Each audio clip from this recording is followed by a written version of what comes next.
Hey everyone, welcome to Andrew McAfee Music. Today we're going to continue our discussion of voicings for jazz vibraphone by talking about alterations of dominant chords. So if the chord says, say, F7, F9, or F13, that's going to be an unaltered chord. And the open voicing with the 3 in the bass would be like this: 3, 7, 9, 13. If it says F7 sus, then all we're going to do is we're going to take that third and we're going to move it up to the fourth, getting 4, 7, 9, 13. You might notice that this looks a lot like an E flat major 7 chord. So a good way to figure out your sus voicings is to just move down a whole step from the root and then play a major 7 chord. There are, of course, other alterations of the dominant chord. For one, we have the flat 9 chord. So if we had F7 flat 9, then we're still going to play 3, 7, and then we're going to play our flat 9 followed by our 13, and we get this.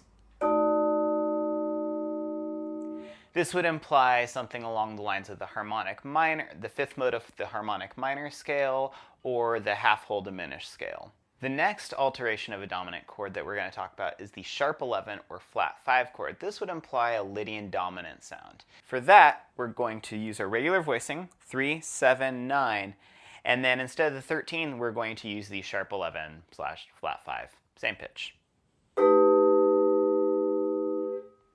Another common alteration for dominant chords is the sharp 5 or the flat 13.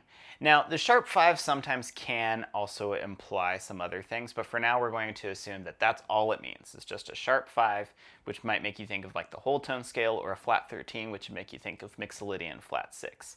Either way, we get 3, 7, 9, sharp 5, or flat 13.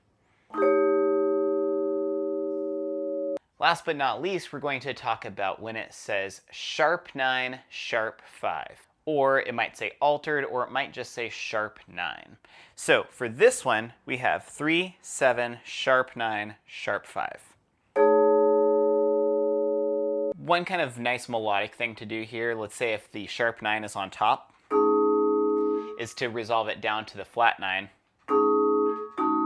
before maybe resolving it to the next chord. The F7 altered chord is the same as the B7 unaltered chord. And if we think about those roots, F, B, those are a tritone apart. So yes, we are talking about the tritone sub. So what makes this work is the fact that the tritone is a symmetric interval. It doesn't matter if I play A, E flat, or E flat A, no matter what, it's going to be a tritone apart. So this can be the 3rd and 7th of an F chord, but it's also the 7th and 3rd of the B chord. So now in context, a tritone sub works like this. Let's say I'm playing a 2-5-1 in the key of B flat major, and I decide to alter my F chord.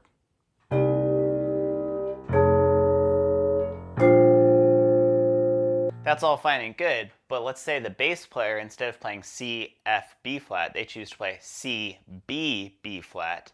Well, that totally works, right? Because my F7 is just a B unaltered 7. And then we also get this nice bass line, which makes it feel like there's a lot more gravity pulling down to the resolution.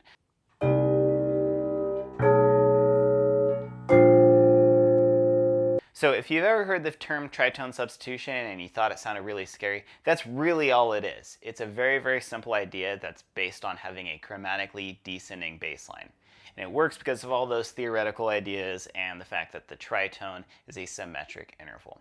Anyway, that's all the time we have for today. So thanks so much for watching. Please remember to leave a comment, hit the thumbs up button, and subscribe here. As you may already know, I post new videos every Tuesday and every Thursday, so I'll see you next time.